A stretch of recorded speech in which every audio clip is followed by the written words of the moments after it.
कैसे हुई माता सीता की उत्पत्ति। रावण और मंदोदरी से जुड़ी हैं दो कथाएं, पढ़े रोचक बातें। कैसे हुआ माता सीता का जन्म। वाल्मीकि रामायण के अनुसार मिथिला में एक बार अकाल पड़ा था।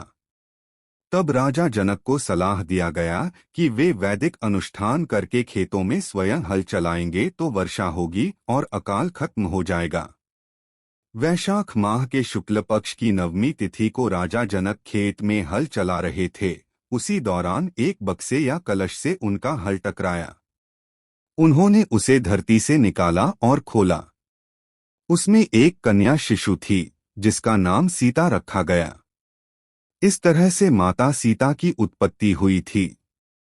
सीता का जन्म माता के गर्भ से नहीं हुआ था। वे धरती से प्राप्त हुई थीं, इसलिए उनको धरती की पुत्री भी कहते हैं। सीता जन्म की दूसरी कथा। ब्रह्मवैवर्त पुराण की कथा के अनुसार सीता जी रावण और मंदोदरी की पुत्री थीं, जिसे रावण ने जन्म के बाद समुद्र फेंक दिया था। वहां से समुद्र की देवी वरुणी ने उस पुत्री को धरती माता को सौंप दिया। फिर धरती माता ने उस कन्या को राजा जनक को दे दिया। वही कन्या जनक नंदनी सीता के नाम से लोकप्रिय हुई और उनका विवाह भगवान राम से हुआ। सीता ही रावण की मृत्यु का कारण बनी।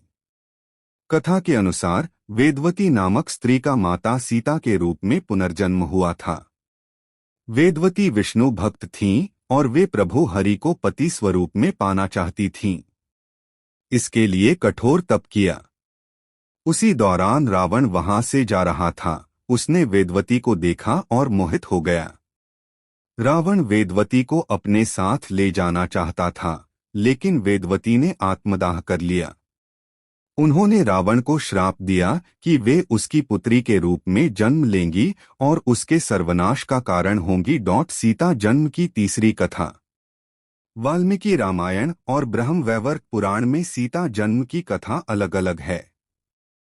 अद्भुत रामायण में सीता जन्म की तीसरी कथा है, जिसके अनुसार गृत्समद ऋषि देवी लक्ष्मी को पुत्री रूप में पाना चाहते थे। वे इसके लिए तप कर रहे थे। एक दिन वे आश्रम में नहीं थे तो रावण पहुंचा और वहां मौजूद सभी ऋषियों को मारकर उनके खून को कलश भर लिया। उसे लंका में लाकर अपने महल में छिपा दिया।